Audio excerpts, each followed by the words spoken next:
Welcome. I'm Janita Stanton. We have Reginald Perryman, Shaka Williams, and we are Tasari. This is the Theyre Something About Real Estate podcast where we talk all things real estate. We have with us today special guest John Graham. How you doing? What's going on, John? John. What up, though? You gotta hit us with the what up, though, John. What up, though? Yes. Okay. Did I not introduce us properly or something? Yeah, Because you everybody did. looked at me as if I said somebody's name wrong or something. No. Okay. No, I'm just checking. It's just your smoothness. Right. All right. So you're layered for the day before the first day of winter. Oh yeah, I'm looking real toasty here. Yeah. But you said something when you were coming in. It's because you're out looking at houses all day? Yeah, like I just was going from house to house today. Just barely made it here. Yeah. That's my typical day. Yeah, Every you day. do that All every day, day, right? every day. Every day, same day, over and over again. How many houses a day do you look at on average? I would say like about 70 a week, so about Okay. 10 a day. Cool. And the weekends it's a little bit less. And especially around this time of year, the appointments are kind of dwindling down. We're the Right. week right before Christmas here, so it's not as busy as what it typically is. But I mean, I was running hard. Oh, Like yeah. I went on probably already this week, probably a good solid, 40. Right. So been keeping real busy. Right. So you're buying, wholesaling. I mostly just buy and sell. I rarely wholesale anything out because like it's just too difficult. Like my network of what I had, the people coming in and how I do business, it's so overwhelming and quick that I really can't go and veer off of like either I'm buying the house or the deal's not working. You know what I mean? Right. So I don't have time to even call another person to really wholesale it out. Right. Okay. And wait on that whole process. Yeah, because it's like I say, I'm very much geared just to buy and sell. And it's very challenging for me to go outside of that box because I really don't have the time to do that. Right. And when he's saying buying and selling, he's buying the Right. property, but then he's putting it back on the market. Yeah, either renovating it or sometimes, I get properties that I don't necessarily have to do that if I pick them up at the right prices or in the right areas. Right. So, I mean, I have ones that I totally and utterly renovate to the T and other ones where I just do a trash out and maybe put it up. Right. Like Shaka and Jonita, they checked out one on Woodmont, and that's all I'm really going to do on that one. Right. I'm just going to clear the stuff out of it. Mhm. Yeah, I closed on it yesterday. Just going to clean it out and then just throw that house back up for sale, and Mhm. I'll do just fine with it. I just did one on Dearborn Hunts like that, where Okay. I picked it up for like 107, and I already had like a guy that I do loans with, and he wanted it, and I just sold it for 142. Goodness. Yeah, Right. and I just cleaned it out. That's all I really did. Yeah. Okay. So our question for today is if we got a public announcement that we had to, let's say people here in Michigan, we needed to leave. We were having some sort of catastrophe, natural disaster, whatever. But you needed to leave here in particular, and you needed to go somewhere else in the States or wherever. How would you? So you have 72 hours before you have to pick up your life, and you probably won't be able to return here.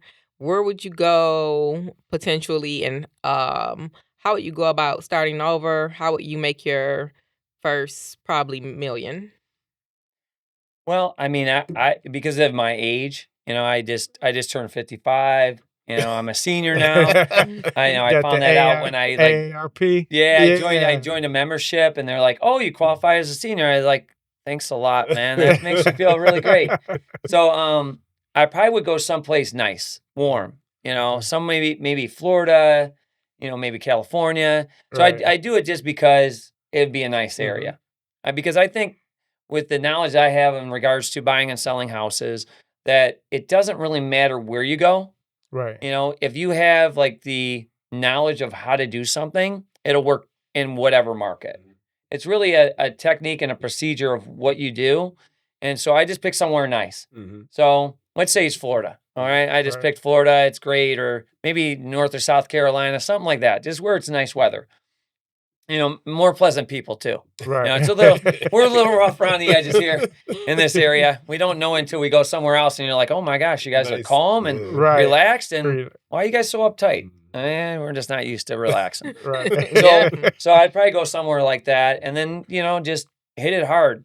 Like I say, it's about the procedure of what you have the knowledge of doing. So I even said this to you guys before, and I took the question maybe kind of wrong because you kind of like asked it in a different way, is like, you could even take all my money from me. Not only could you take the area, but you could take all the money from me too as well.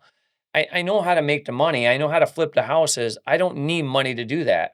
That's not what you said. He said, you could take all my money from me today. Right. And so we are in late December. We got like a week left in December.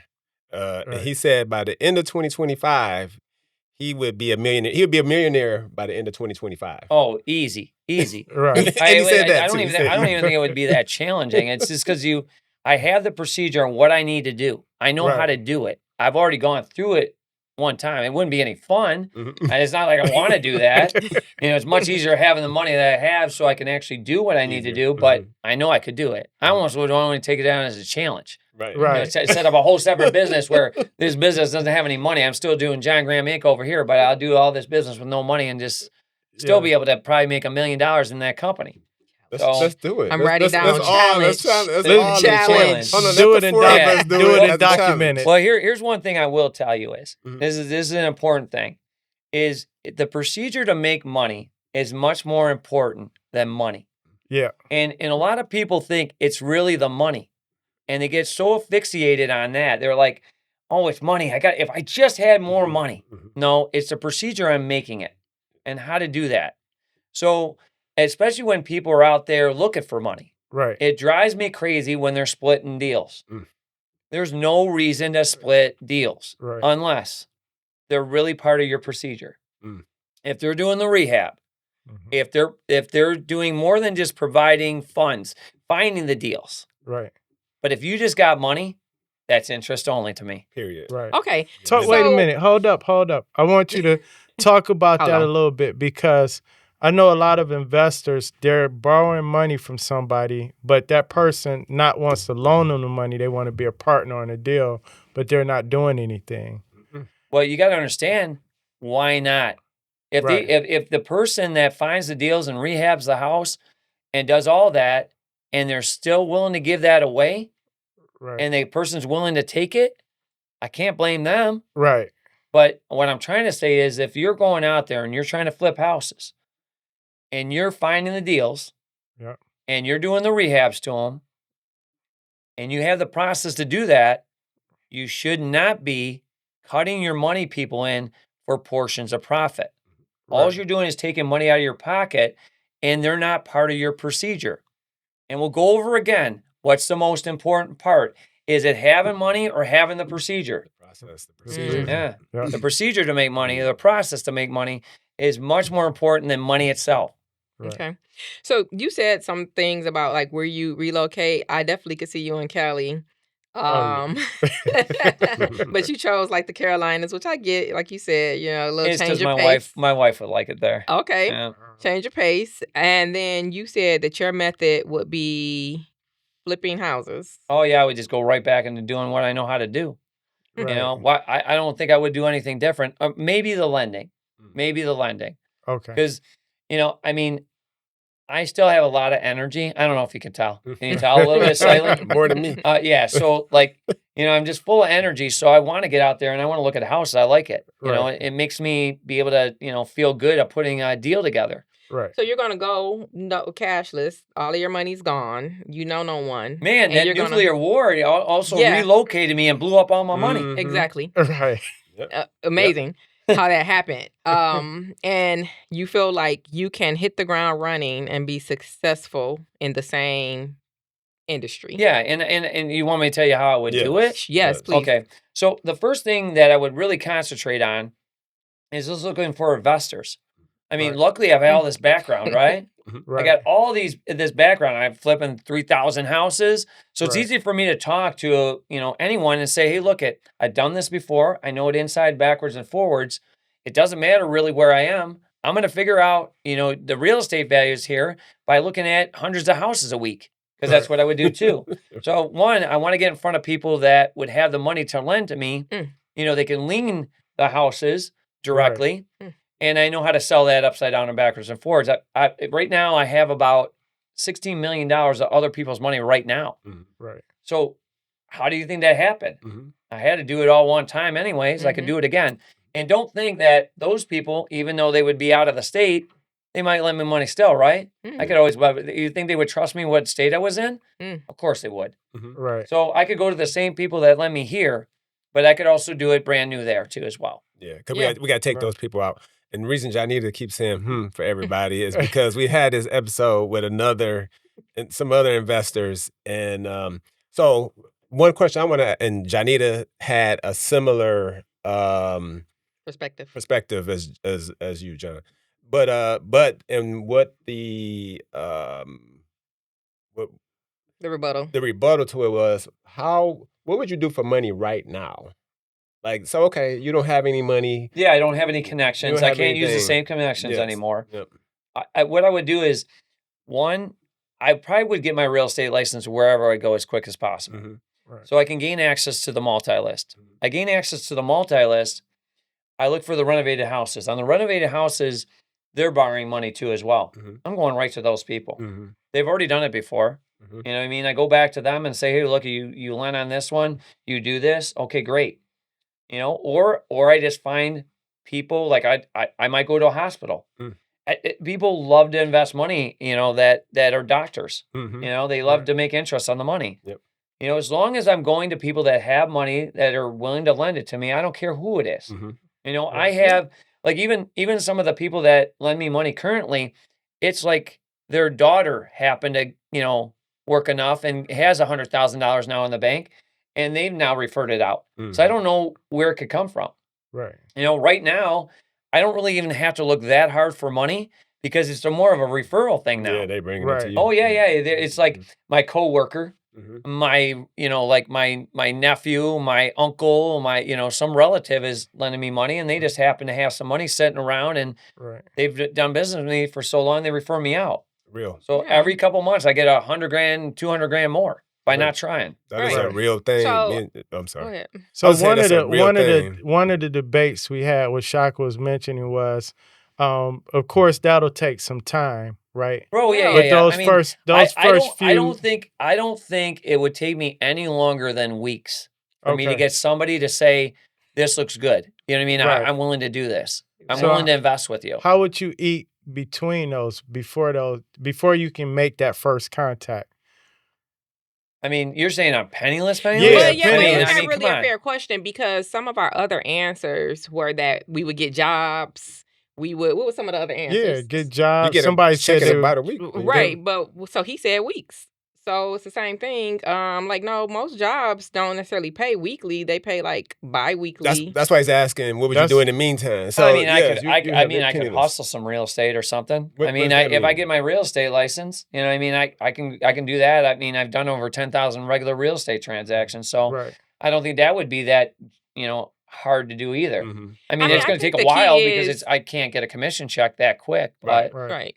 Yeah, so you wouldn't be dependent. You wouldn't be dependent on a license or a commission check. Should I sell my car? You gotta understand. Like I got like over $100,000 car. I can just sell. You might have a car. It's no right answer. But I think the problem that you're having is because it was the problem with me too. The only thing that I could see here, this is what I'm telling you. What probably the biggest problem with me is, I don't really worry about money. Like, other people are so like thinking about money all the time. I think about what I need to accomplish rather than the money itself. Because I know if I accomplish and do all those appointments I go to, it's automatically going to happen to me. I'm so past the money part. Where, like, maybe other people are thinking so hard about money, like, I would just figure it out. Like, I mean, I know I could sell my car. I mean, like, I could sell that in 2 seconds. If I really need to, I got something, right? Not, Right. you know what I mean? I didn't start out with zero. I got something. So here's the Right. point of this question. The point of stems from a couple of different things. But think of a person right now who maybe is not John, but they obviously don't have your knowledge, but they don't have any money, and they do worry about money, and they need to eat tomorrow, and they need to eat the next day. And I mean, I've helped a lot of people out of their jobs, Mhm. like where they don't have jobs anymore, because I was like, That's up okay, Shaka Sally, right? what do you need to do for you to be able to quit your job? Mhm. And I'm constantly telling them what to do. Like wholesalers, I probably have worked with at least probably, I would say, a half dozen wholesalers where I got them to quit their job, Mhm. but they have a regular job, Yeah. you know. So I mean, they're working. I tell them to keep on working until you get to that point where you feel comfortable enough to not work anymore. But I tell them it's going to happen, But you tell them to keep working. and I tell them to keep working. Mhm. Absolutely. And it's the same in real estate. Right. You know, everybody here has got their real estate license. Right. So if like I'm saying to people that have real estate licenses, which is a lot of people, Right. like a lot of people that are going to be Yeah. listening to A this, lot of people. A lot of 75% are probably going to have real estate licenses. Right. This kick-ass real estate. And that's Right. a whole nother, like, you know, topic we could bring up and how to go about doing it, which I could talk 2 hours about with you guys not even saying a word and just looking at me. But it still takes. But even when you go kick ass in real estate, you still gotta. There's a process to that, and before you get a commission check, you still have to eat and be able to survive. But what's funny is it's all the same. Mhm. It's all the same. So, and I'm going to make this very simplistic. I almost say it in every speaking engagement I go to. I say it the same thing all the time. If you just take the next day and you take whatever your work day is and make it 80% prospecting, you will accomplish whatever you want to accomplish. Including getting money for a sandwich or a house Facts. I to agree. live. You have to understand that, I mean, most real estate agents are doing some kind of real estate, all right? Which get off the fact that penniless, all right? Most people are not penniless. Yes. Most Right. people could move into their parents' house, move into somewhere, somehow, somewhere, something Right. where they didn't necessarily have to work. But if you just prospect 80% of your time, you will make something happen. You'll make it happen so quick that you won't believe it. The problem is, how hard do you have to work on a daily basis to prospect? Like if you had just even an 8-hour day, that means you have to prospect 6 hours every single day. Right. Do you know how hard that is Mhm. to not stop prospecting, not stop contacting people for 6 hours straight? And you know what's funny is that it is hard, but Right. I do it every day of my life. You do. Right. So that's the thing. 'cause Mine is a more natural way of doing business where I'm not necessarily like really reaching out. Right. It's because of my process of my business, because I have houses up for sale. Yeah. Because those houses I have up for sale, I have people showing them, right? And those people showing them are real estate agents, right? And those real estate agents happen to be listing houses that might be distressed. Yeah. Right. So every time I call for feedback, I try to facilitate trying to sell that house. And 2, I try to prospect on them giving me house in the future. Mhm. And I do that all morning, and then all day long, I'm on the phone with agents and wholesalers nonstop. So that's prospecting, and prospecting at its highest, Right. you know? Right. But it's a more natural thing because of the amount of business that I did. But again, I could do it all over again. It wouldn't be that challenging. But yeah, if you're talking about like I don't have any money ever, that's a hard for me to fathom even that. You know, not have $0. I have 5 kids and a wife. You know what I mean? That would be Right. difficult. But You know? Right. you answered the question just now. So his answer is that he would start prospecting. Yeah. Right? He Right. would get on the phone, and by him getting on these phones and prospecting, money is going to come. It's Well, basic- remember- he said it but- before that. Before he said I would get on the phone, he said I would pull up. I would go to hospitals. I would go to an investor group. He said it, you different know, ways of prospecting. yeah, all these different ways. So it's not just hitting the phones. I'm talking about going somewhere new. And now I gotta meet the people that are here, probably face to face. So yeah, the phones, the going to, you said doctors, you said Yeah, a few I actually things. think I could probably even get somebody to work for me that I wouldn't even have to pay. Mm. Because I'd be like, hey, look if we do this, then I'll be able to pay you this. So, Right. you know, if you want to help me out with social media, you know, and get me going on Facebook and TikTok and Instagram and, Right. really get me out there. I think I get somebody to do it for free because, on this, I know I can motivate people. Yeah. I'm that type of person. I know I could even get somebody to go and say, just trust me. If he gets his real estate license, now he would tap into what you were saying. Now he's in the Yeah. real estate office. He Yep. could go and teach a class. Now he's teaching. He's getting paid to Yeah, speak. I don't think it would be that much of a struggle because they would be like, oh my gosh, this guy, his background. You know what I Right. mean? Right. Like how he speaks, how he talks. It's very motivating and it makes sense. Talking about, Yeah. right.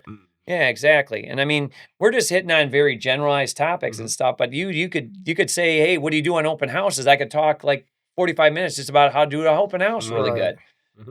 Maybe at one of your classes or something at your office, Reggie, Yeah. we could do something like that. But yeah.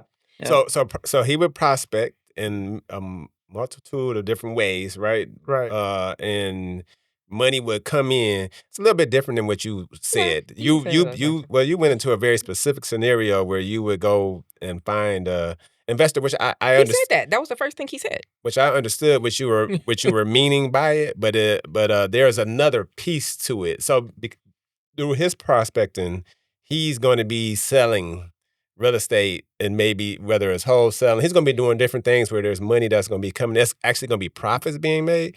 When you were talking about your scenario, it's a little bit different. He didn't say that. When John first sat down here, we could run the tape back. He said that because I asked you, I said you would still do fix and flips. You said you would meet investors. You said you're sure within weeks you would have enough of other people's money to be able to do some deals successfully. Correct. I mean, I just have to get out there and really hit the real estate hard too. Right. Because I think that's really important because you have to know what a deal is. And the only way to really know what a deal is to go out there and really check out the real estate. And you even know sitting at the table, Right. when you even start working with, like, say, a regular client and you hit the area that they're looking in, all of a sudden you have a wealth of knowledge about that area all of a sudden. So like the more houses you look at, the more understanding you have about the market. And then you can go ahead and get the right deals, but you just got to get out there and do it. Right. And that's my personality. I just like to get out there and do that. And I think I learned a lot, especially during when the foreclosure rates were so high. There was hundreds of houses a week I could look at. There were foreclosures. Right. And that just expanded my area out all over the place. Like I was able to look at so much real estate that I had such a deep understanding about it. It was great. And those houses are easy to get through. I don't have to schedule any kind of wacky appointments. They're all vacant. They're all in lot boxes. Yeah. So they were easy to get through, and it just helped me a great deal by doing that. I got a question though. So if that's the case, because I'd say this to people all the time, I say, well, if you spend the same amount of time that you spend working on your job, working for yourself, that it's impossible not to replace that income, right? So if you believe that? I absolutely do. What I tell people is that are doing like other jobs, yes, you may have to do them for a while, but you'll start learning that if you've spent more time on yourself, it's really when you're in this business, you're spending time on yourself in the faith that you're going to be able to do something. Right. Okay, that's purely what all this is. And you could probably see that my mindset is so focused on what I do that there's nothing going to get in my way. So I'm going to be able to do what I need to do to make whatever money I want to make or accomplish something that I want to accomplish. It's more about that than the money, really. Right. Yeah. I need to touch on something real quick. Going back to the starting over. So when we talked about you got displaced, you're showing up in a new city, new town or whatever, and we were talking about being able to eat that first week or having a roof over your head. It's two things you guys, both of you, have in common. It's like your expectation is not even thinking about how I'm going to eat or have a roof over my head. You both were thinking about how I'm going to get back to where I need to be at in life. It wasn't about the immediate because you feel like I'm here, I'm going to eat anyway. Yeah. Like that wasn't a concern. That part out. That's the easy part. So that's why you guys both kind of went right back into real estate. And our previous guests, when we asked them, we were all like, oh, we'll figure out some short-term income strategy, get a job or do this until we can get to this point. Yeah. But they were going right back in there too, but they just kind of had a long-term plan, but they had a short-term and a medium as well. It wasn't just like, because I agree with them, right? That you'll figure it out, but that's because we are who we are. Right. We already figured it out. So we're not the ones trying to, when we're speaking right now, I feel like I'm speaking to the person that hasn't figured it out yet. That never had the knowledge in the first place. The person that hasn't figured it out, they don't have we all in here feel this way because we've already done it. So we do have a process. We're past the mind frame of that. Yeah. Right. We're past the mind frame of that. If you're talking to somebody, most likely they're not going to have it. Let's say they don't have any money in the bank, for example, but they have a job, or they just have a roof over their head. Right. And it's mostly like what I think you really want to reach out to is that person. The person that maybe has a job that they don't want. It's just hourly job. It's not too thrilling. There's no way they're going to have a career in that. Or a person that just like say they live with their parents, you know what I mean? Or live with a family member. I think that's more what you're dictating towards. Right. So to them, all they have to really worry about is the same thing I'm worrying about is how to really get your business going and how to do it. And it's really by prospecting. It's really by that. No one's really, really penniless. We're not talking to people on the streets. Right. This podcast will never hit them. Right. We're talking to the person that lives at home or has a meaningless job that they don't want to have anymore. Right. That's the people that you really want to reach to, saying that this is a possibility. Right. So my question was, with you having that belief, so why would you tell the person to keep working their job until they get there versus quit your job and just get to work? It all depends if they have bills. If they have a car, they need to work their job. They need insurance. Why? I'm gonna make the money. So you wouldn't work. You're not gonna go. Yeah, make but work? We're talking about a person that the mind frame won't be there for them. Right away. It's not. I could tell them all day and all night. Right. Like you spend all this time and energy on yourself. Like I ask them how much money they got in the bank. I do it constantly. Because I was like, okay, how much you got? Okay, great. That's enough. Go ahead and quit your job. Yeah. You know what I mean? I feel comfortable with you doing that. Right. So, but I don't know if I would just have somebody just quit their job. Like if they needed to work, let them work. And then they're going to understand it. And I'll help them along with the procedure of doing that. You know what I mean? So. Hold on. Is that because you don't believe in them? No. Because you wouldn't work your job though, right? No, you but would not work your job. I would never tell somebody just to quit their job unless they have enough money in the bank and I can see they have the confidence and the knowledge that they could go ahead and do this. Make their own money. Yeah, because do I really want to do that to a person? Especially if they have a wife and kids? Come on, you know what I mean? That's a lot for one person to say do this. After I talk to them for a while, I've been doing business with them for months, and I start analyzing, I'll be like, I think you can get out of this real quick. Right. And I mean, I have numerous people. Like I could probably give you at least 10 people right now. And they'll be like, oh my gosh, Sean was great. He told me exactly what to do. I quit my job. It's been great since then. You know what I mean? I have people like that. So it's not like this has not happened. This has happened, constantly with me. Well, so can we talk about what exactly that is? What he would tell them, he said that he told them exactly what to do. Yeah, we can. Yeah, it matters what they're doing. Like I had this one guy, he just wanted to do fix and flips. He was wholesaling me stuff. Right. And I was like, you can find it. And how much money you got in the bank? Oh my gosh, that's great. And I could tell like he had a good enough makeup about him. Like he had a good job. He was in meetings all the time. He's well spoken. There's a lot of things I have to look at before I tell a person, to do something or not do something. If I'm talking to here's a great one. So I was talking to these two guys, like after I played basketball with them. They're like maybe 20-ish, you know what I mean? Right around there. And I was like, hey, if you ever wanted to get in real estate, and they're like, oh my gosh, we've been talking about wholesaling. It's crazy that you brought this up. And so I'm going on their first appointment tomorrow with these guys. And I'm actually doing another speaking engagement too in Detroit. I don't even know where it is, but I'm doing one. But so they're going to come along with me to that too as well. Those guys are not ready. I can tell they're just not ready. I have to at least analyze who I'm talking to. Right. So it could be a broad spectrum of a lot of different things. And like the one guy I talked about initially where well-spoken, had a regular job, has a wife and kids, have money in the bank. I could see that he could go and find money. You know what I mean? Like he actually called me up and said he quit. You know what I mean? Like within months of talking to me. Like he couldn't take it anymore after he listened to me because I'm like, you're just working another job. You're not going to get anywhere with it. All you're really doing is delaying yourself from what you really want to do. If that's really what you want to do and you want to make that commitment in doing it, then you understand that it's all you, and flipping houses is super inconsistent.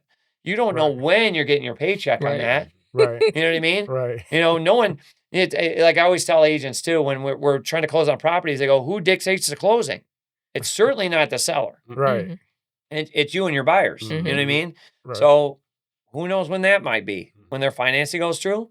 Who knows when the buyer's going to be interested in your house? Right. Who knows when your renovation's really going to be done, other than you just kind of give good estimates on when you think that might be. Yeah. Right. But it doesn't always end up that way. Right. So that's the hardest part about flipping houses is that it's very inconsistent money coming in.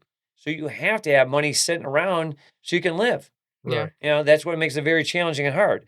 So I have to analyze every single person I'm talking to see, maybe it's their age, their background, how they talk, what they do, like how much confidence they have in themselves. There's a lot of things that I have to analyze before I tell them to do something that might be unwise. And I want to be conservative when I do it. I don't want somebody just flying off the handle and say, I quit because you said I quit and everything's great. John told me to quit. So would you tell somebody so do you consider flipping houses a career? Oh yeah, I mean, I make millions of dollars a year. Hold on. So a career. So you feel like, because I know you just talked about it being inconsistent income, right? Well, I made it consistent for myself. That's what I'm saying. So you can make it. Yeah, you can. That's long and hard. You know what I mean? That's going to take years and years to make it really consistent. Yeah, but you still make a good living. Yeah. But you may have a hard time, like, oh my gosh, like, there's my account's running low.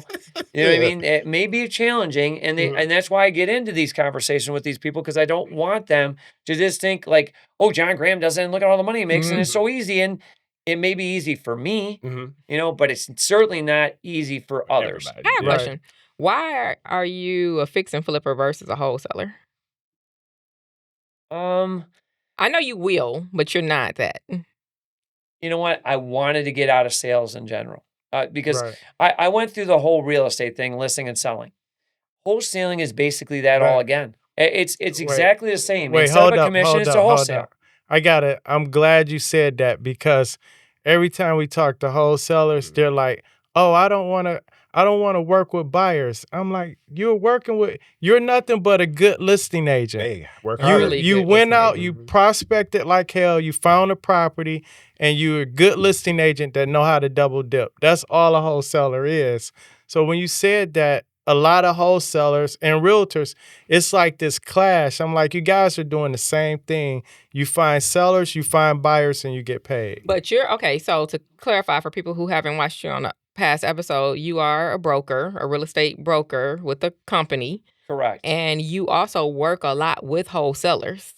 Oh yeah, this all day, every single day. So I always did, I'm going to really clarify it right now. It'll probably answer a lot of your questions. I don't ever want to talk to the seller. I don't want to hear about their siblings. I don't want to hear about why they can't clear out the house. I don't want to hear why their probate is. I don't want to hear none of that. I want to talk to the wholesaler, and they make their money by dealing with that seller. You got to understand, I'm looking at approximately 10 houses a day. I would be crazy out of my mind if I had to talk to that many sellers. Let the wholesalers do it. They earn every single cent of what they make off wholesaling. I just want the deal at my price. I'm only going to pay my price. So what does it matter? It doesn't. And now I don't have all the competition through the MLS either. So it works to my benefit. But I'm also, like, when I work with the wholesalers, I'm always a little bit deeper because of my teaching. Anytime you're talking to me, I'm sure you're like, I learned something. John told me something. I understand something a little bit better. And that's what I do with the wholesalers. I teach them, because if I can teach them how to do their business better, it helps. Then I'm going to get more deals from them. It's like a deeper thing. It's not only like, okay, John is a guy that I can contact and want to do business with, but he's also helping me. So it helps me to relate back and forth with them, and it makes it easier for them to contact me rather than someone else. I have a question. Profits on wholesaling in comparison to flipping. Are they the same?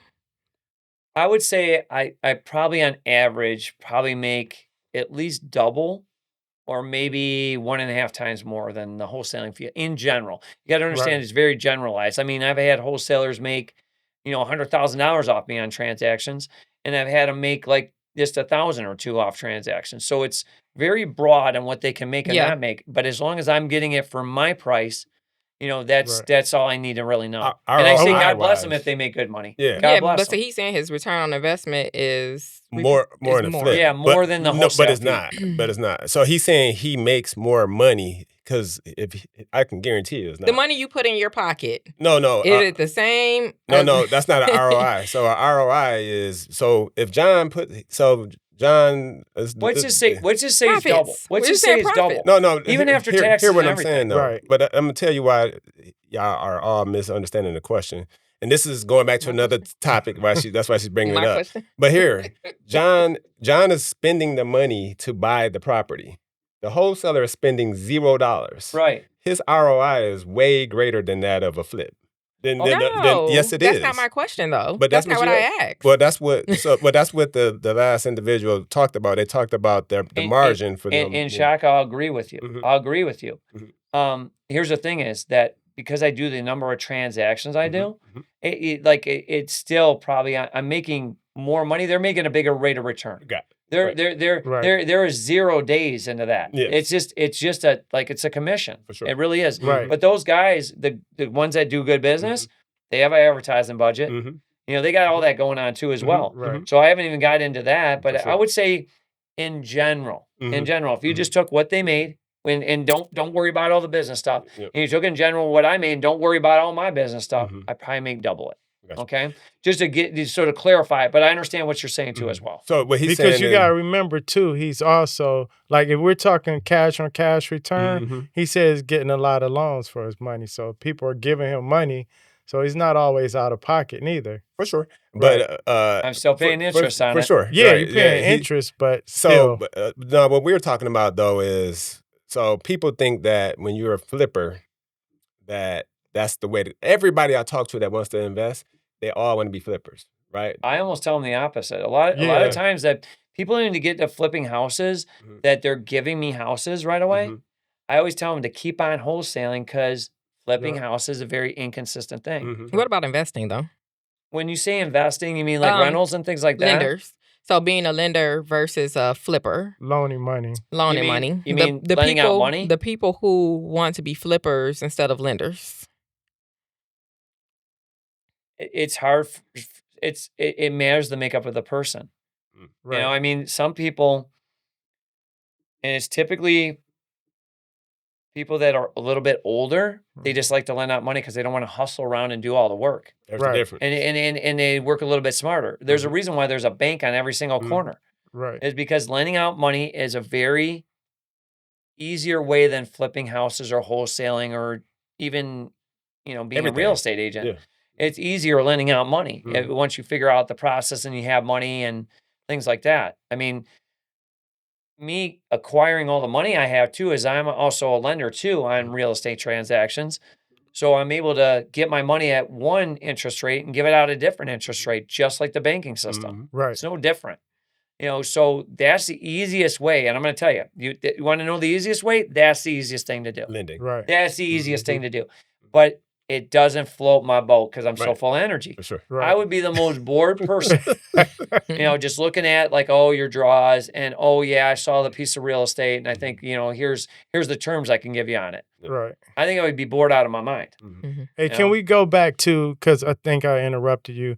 Janita asked you, why do you flip instead of wholesaling? You said you didn't want to be a salesperson, but can you go back deeper into that? Okay. Answer there? So initially, when I got into business, I listed and sell real estate. Right. That's what I did. And looking back at that, I wish I would have just gained enough knowledge about buying and, buying and selling, after listing and selling, that I would have just went into buying and selling almost immediate. Mhm. Right. Because dealing with clientele is very challenging and very hard. Right. A wholesaler dealing with a seller is very challenging and very hard. Right. And a So buyer. I'd rather just not do that anymore. I'd rather deal with and we'll call them business people, which are wholesalers and realtors. they have a little bit deeper knowledge than listening to all the jibber jabber of buyers and sellers. It's hard. You're taking on all their problems to do business with them every single time. And that's why it's hard for realtors to do that, because they feel overwhelmed with all their problems.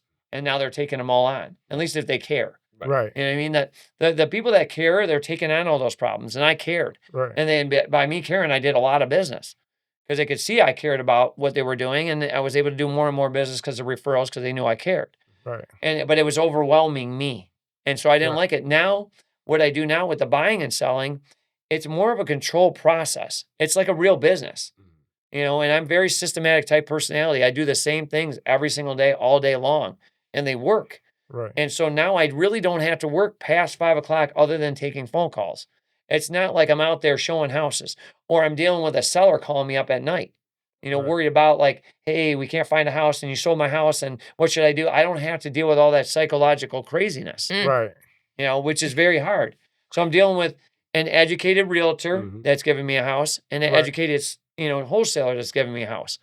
It's much different than dealing with buyers and sellers. You can talk logic instead of so much emotion. Yes, exactly. Yeah, mine and your conversations go pretty quick. Because by the time, the one thing I like about John will send over an offer. Whatever that offer is that's what you're going to close on. And it's not really no negotiations or anything. It's a solid deal. If I present it to a client, I go in there and say, this deal is going to close at this. Like, if you want, it may be 10,000 less than your other offer, but this deal is going to get to the closing And you table. were easy to work with, too, because I've closed a couple of your deals, and I can call and say, hey, you know, client wants to do this. Here's just be like, write it up. Write it up, put it on paper, whatever. Yeah, no, I try to make it easy, because I need to sell all those houses. And so I have to work with realtors all the time, and I want to try to make it easy to work with me. You want to have people saying like, oh, there's John Graham house. Yeah. When I see your listings, I tell my clients, I'll be like, you know, I'm affiliated or not affiliated, but I know this guy pretty well. And I think I can work something out with him. Yeah, like that kind of thing. So it does make you got a relationship. So that's and then you have enough houses on the market too. And that makes it helpful too, because I can like show 3 of your houses, put like three John Graham houses out of my list of 4 or 5. That's nice. Thank you. That's funny. Yep. But we got away from our original question. I don't know. I answered. No, you answered answered it. You said what you would, you know, kind of what you would do if you had to relocate, and you know how you would go about getting back to your investors. wealth. Look at a lot of houses, so then I know what a deal is, and then just put the two together, the lender with the house, and continue on what I've always done in the past. But you said something that was important, and it was about the process, right? Yeah, the procedure and the process is very important. Yeah, like, so if you're just repeating your process, so you said the process is more important than like having money, right? Correct. And but that's going to be for whether you're in real estate, whether you're a person who works a job, they still have a process, even if you go to work, right? It matters how much you think about it, though. Most people on a daily basis don't go out there and really think about what they're really doing. Right. You know, I mean, I break down things that are so simplistic, and I make it so I'm more faster and efficient every single day. You know, by me like getting out of my car the same way, putting my phone in the same place.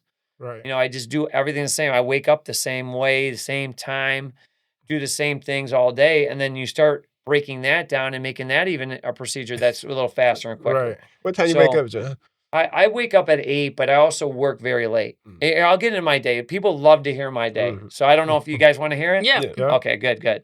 And maybe we can leave on this because I don't want to overtalk unless you think you want to keep on going. It's up to you guys. All right. So I'm going to start in the evening, okay? Typically in the evening, I'm going to do like a workout or something somewhere around like 9, 10 o'clock at night, which sounds odd, all right? But I basically like doing it at that particular time because then I don't like justify sitting down and eating something that I shouldn't be eating, okay? So I occupy my time by doing that, okay? So I do a workout, all right? Let's say I get done with my workout, and let's say it's at 10, I get done at 11, okay?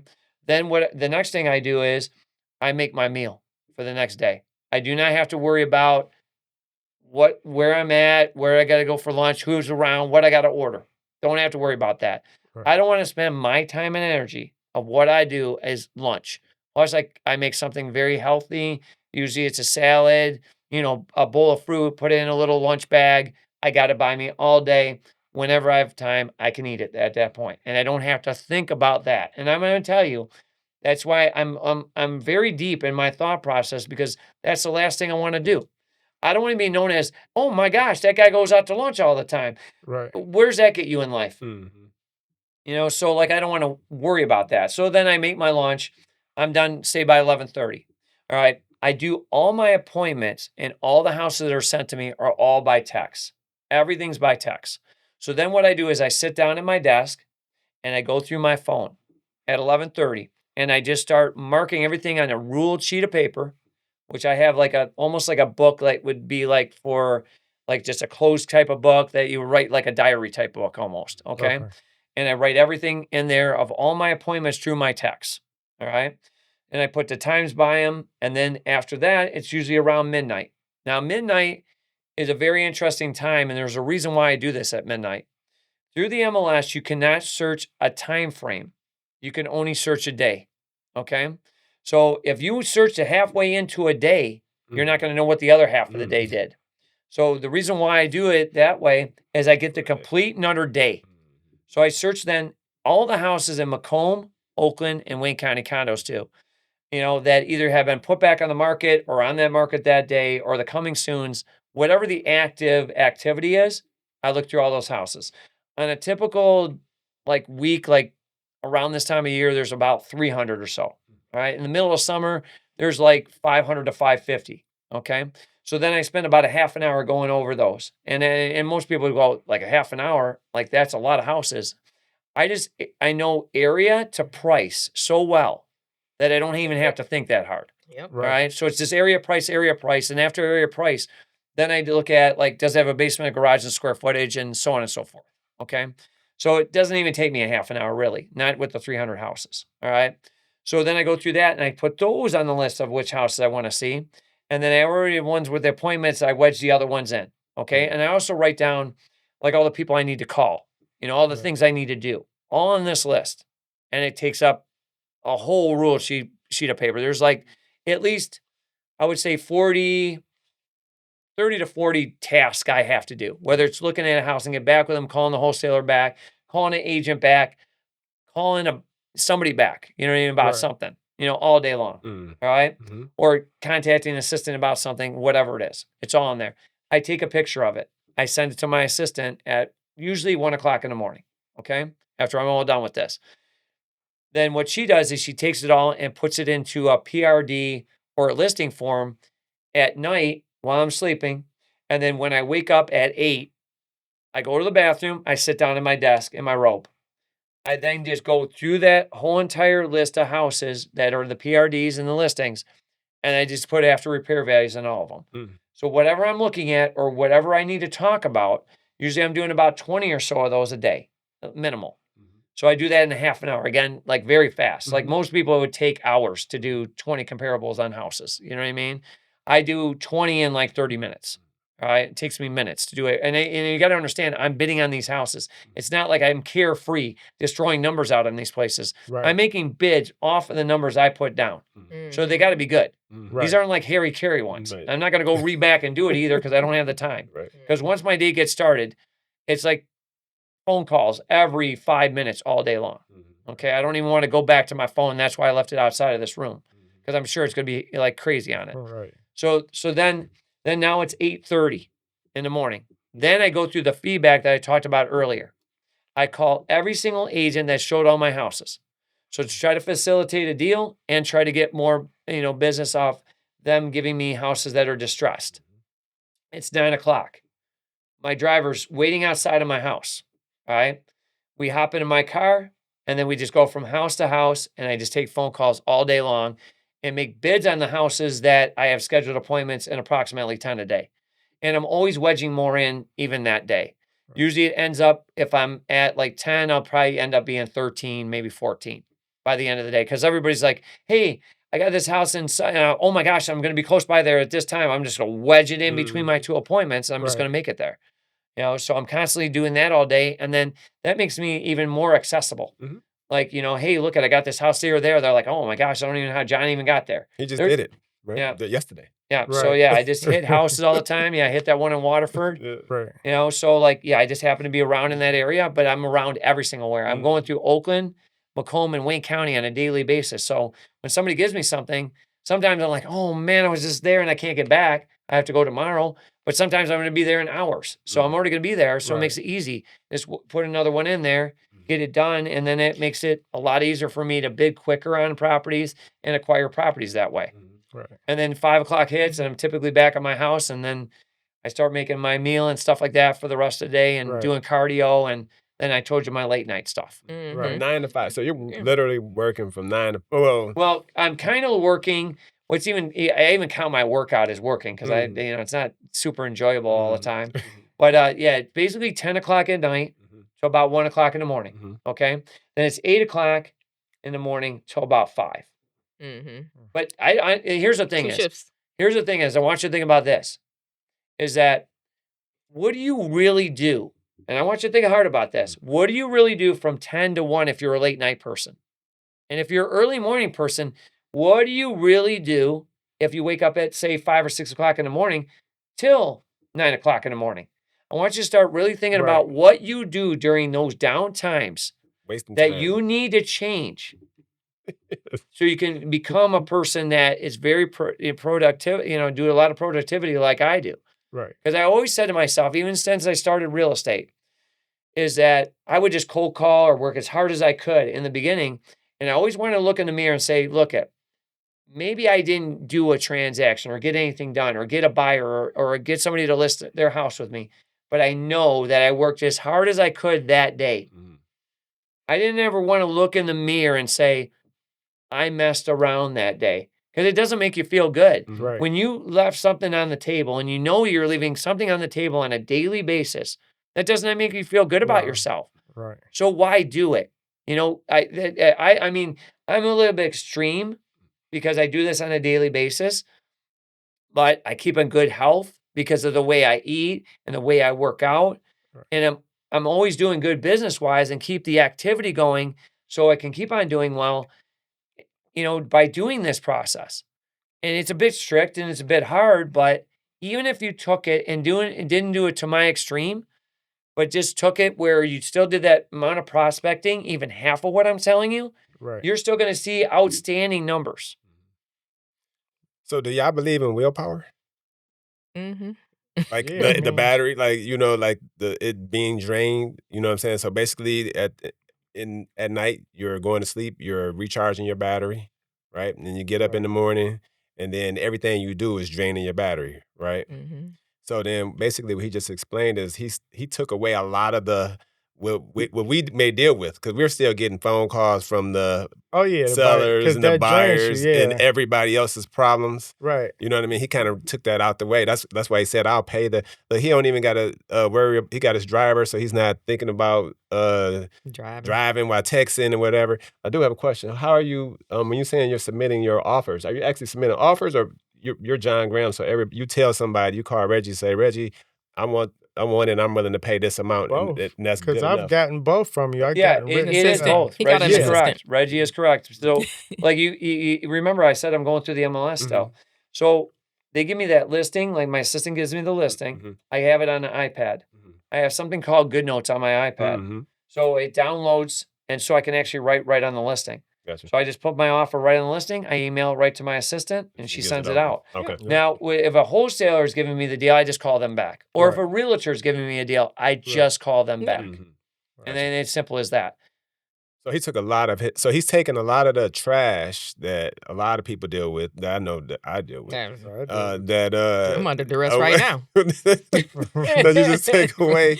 And so he's able to focus his entire time on his 80%, even though it's 20%. And then he gets to be transactional. Like as a realtor, you got to be more relationship based with the clients. His relationship base is the realtors and wholesalers. So like he said, he's not talking to the seller and the seller showing up at closing saying, "Oh, I expected this." He's not dealing with all of that or their auntie and everything else that's going on. He's just like, "Here's the numbers. This works. We can close, and that's it." And this is the number I needed at. So it makes life a lot easier. But he simplified it too by having the same routine. Like in my personal life, I'm the same way. Like if I get up in the morning, I know exactly where my phone. I'm not spending 20 minutes looking for my keys. Everything is in the same place every morning when I get up. And when it's out of place, you know. And when you do stuff the same. So my uncle is a big workout fanatic, like in super crazy shape at 60 something. But one of the things that I take away from him is that he pretty much eats the same thing every day. He may every now and again splurge and have a little bit of something different, but I would say 90% of the time, if I go in his refrigerator, it's his meal and what he's drinking. I'm going to tell you exactly what he's got in there. He's got a lot of fruit in there. He's got a lot of vegetables in there. And he probably has either noodles or rice that he makes almost every day. But it's the same thing. And it's like what you said, when you take some of the things away that you have to constantly think about, and like people get bored of it. I could be that type of a person, but I'm trying to train myself to be like, forget the fact that I'm bored of eating salmon, broccoli, and brown rice or something, right? Or sweet potato, but that's going to be the best for me. If I made it for 4 days, I know that's what I'm eating for the 4 days. But that, it would help. Do you want me to talk about food a little quick? I can. I mean, you're looking at the time. Right. You're looking at the time. Wait, okay. before we go into that, though, I want to point out something because whether it's realtors, investors, or wholesalers, you talked about prospecting for 6 hours or more a day and how boring that is. It's not boring. Yeah, it's not boring for me. It's not boring for you, but a lot of people, they feel like they need more excitement, and prospecting is not it. So they'll spend time trying to do other things that are not giving them the return. I actually think that if you put the thought processing in about like prospecting, right, you can make it super exciting for yourself. Yeah. I mean, if like what is great about now, like the world we're in, like the age we're in, is that you can get connected so quickly. Yep. You know, with so many people. Where when we started, Reggie, that was not even the possibility. You had to do it just through person to person. Right. You know, there was no other way. You know, other than advertising, billboards, and advertising on the radio or TV. But now with media out there, it's crazy how fast, and that would really inspire me. So when you say it's boring, I'd be really excited if I'd be like, hey, look at Merry Christmas, guys. And by the way, I'm trying to expand my real estate business. Right. You know, could I, link up with all your Facebook friends? Like, could you write a little like testimony about me? Oh, he's a great nephew. You know, he's been a great kid for all the entire time. And just post that and say he's trying to do more real estate. Oh my gosh, I think that would be exciting to me. It's not boring. They're scared of rejection. Well, some people there's no don't rejection in now. There's no rejection now. You're only contacting people that you know. I don't even know how if I jump back into regular real estate, oh man, I know I could make this a killing so quick because I just hire somebody to do my social media for me, and I just be on the phone or texting, or I even have them emailing everybody, and just constantly posting on there. Right. Because you know your value. And so a lot of people haven't built their value yet. You know what I mean? Right. So now they're scared to go out here. They can't talk like you. You know what I mean? They haven't done the things that you've done. They don't have what you have to offer.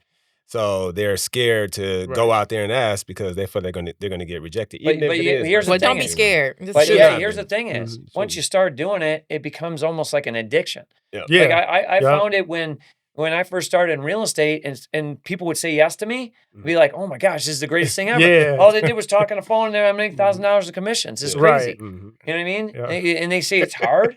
I was like, go back to Red Lobster where I worked and peel shrimp for 8 hours straight over a bucket that smells horrible with no air. Right. I didn't have no air conditioning. I could dress nice. I could sit down at a desk. Yeah. Right. This was great. Mm-hmm. Yeah. But I don't know if you want to end up with the food part or not, but I could. Yeah, we got 1 minute. Want to do a quick food? Everybody eats food, I need it. All right. So here's the thing is, this is my reflection and what I noticed is most people don't cook for themselves well enough that they don't even know what they like yet. Okay. I'd say most people actually make up what they eat and how they eat when they're right around 18 to 20 years old. Can you eat the same way as you did when you're 18 or 20? Yes or no? No, unless you're 18 or 20. You know what I mean? All right. So most people don't go and actually like cook. They don't like cook. Well, you really got to figure out what you like and really start cooking. And then you'll be like, okay, I switched it up. I tried enough times. And they realize that, oh my gosh, I really like this and this and this and this. Right. And then they're like, okay, I figured out what I like and what I can cook for myself. And I like it well enough. And now you start the whole process of that. Because then the first time you do it, it may take you a long time to do it. And it's kind of depressing. Oh my gosh, I'm spending all this time. But as you do it for your 20th time, then all of a sudden you're like, oh my gosh, I got this down. Right. So when I make meals for myself, and I also almost make all my own meals, it takes me no longer than even 15 minutes to make any meal, anything, because I just done it for so long and I know what I like. So when I'm making my next meal, it may be a little bit agonistic of me doing that process, but the next day I'm like, man, that was good. I like that. You know, and I'm almost like a grandmother now. I'm almost like where your grandmother's like, I ain't going out to no damn restaurant, you know, because they don't want to go because they're like, my cooking's way better than theirs, and I don't want to pay somebody and I have to play the guessing game if it's really going to be that good or not. Right. And then they're mad, and then you can see them, they're mad at the place, and you're like, why'd you take me here? Right. You know, I could have made this at home. You know what I mean? Sure. So like, I'm like that person now. I'm like that old person. We done? Oh my God, we got the time wrapping up thing. All right.